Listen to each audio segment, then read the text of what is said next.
Hi, and welcome to another edition of the Sustainable Scoop. I don't know if you're like me, but sometimes I feel like my faith and the environment are at odds, and there's no way to find a good balance. But joining me today is Jody Rose. She is the Executive Director of Interfaith Partnerships of the Chesapeake. And you found a balance. Well, yes, we're working on that.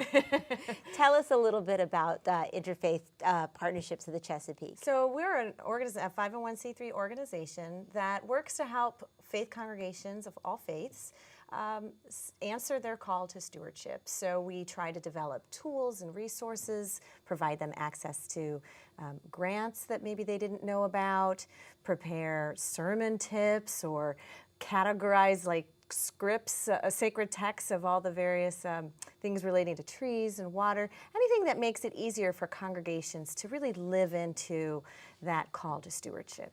And the planet was created by a powerful force, and stewardship means that we are responsible to take care of it. And that's pretty relevant to the young people of today. So do you think that that might bring them back to church or to their faith? Well, you're right. I mean, the churches are seeing a graying of all of their members. You look around the pews and the young families aren't always there. We did talk to one church that I think they were on the Eastern Shore that installed some solar panels on their property, and they know for sure that they acquired some new younger families as a result of that. So the young adults today and the 30-somethings, they get it. They know that if we're not talking about the environment as it relates to our call to care for one another, because we're all in this house together sharing it, then our messages at the church are irrelevant, and they get it, and they're going to find a community and an institution that seems relevant to them. And until our churches can really tie that message in, it's going to be hard to attract the young people. So they're very institutionalized, and they're everything's about the scripture. And you mentioned that some of the holy texts talk about stewardship, but how do you make it real in a day-to-day life and provide a congregation that might even be a faith that's different from your own to take certain steps? Well, we have a lot of programs that we offer that really translate this call to stewardship into action, into something tangible. One of our programs is called Trees for Sacred Places, and we go around and we get grant funding or donations from people to build up the funding for this program to make it free for congregations to plant trees on their property.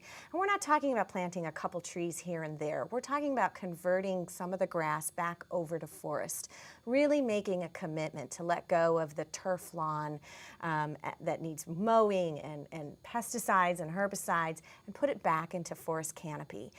Because trees are really creation's cure-all. They hold rainwater and divert it away from our storm drains. They provide habitat. I mean, it's like everything that we could imagine for healing the earth is tied up in trees. So that's an example of a program that really then helps a congregation translate what's in their mind and their heart into action.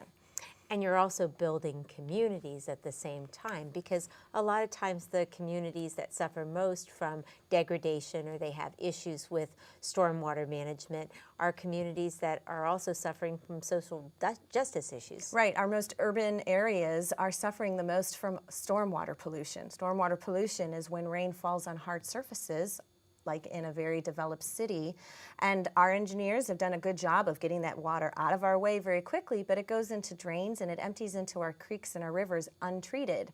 People don't know that the street drain that you see all the flood water going into or the storm water going into, no matter if it picked up all the cigarette butts or the oil and antifreeze off the floor, or off the driveways and the roads, it all goes into those drains, it empties into creeks untreated. And those then are impacting our most urban areas the most. So, for example, the Anacostia region, that Anacostia River is really suffering from a lot of different toxicities and stormwater pollution, but yet 17,000 people consume fish from that river every year to supplement their diet.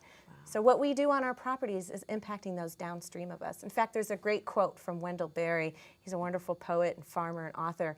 And he says, do unto those downstream as you'd have those upstream do unto you. There you go. There you go. And speaking of the top of the stream, you know, I was thinking about Pope Francis and some of the words that he shared recently with the world. How has that impacted your movement? And even though he represents the Catholic Church, he really spoke to all faith communities. Yeah, he really put the rubber stamp on this is the new norm. We need to really be taking responsibility for the earth, not only because of nature and species and wildlife, but because we are passing something on to future generations, and it's impacting the poor, the first and foremost, particularly when you step back and put yourself in a global perspective.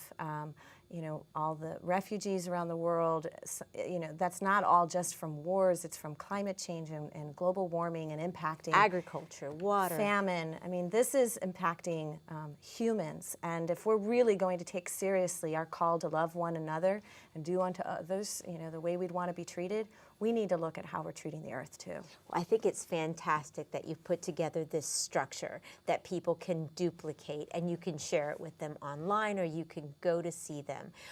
How do people find out more about your organization? Well, we're on the website. Our website is www.interfaithchesapeake.org, or they can email me at Jody, Jodi, at interfaithchesapeake.org.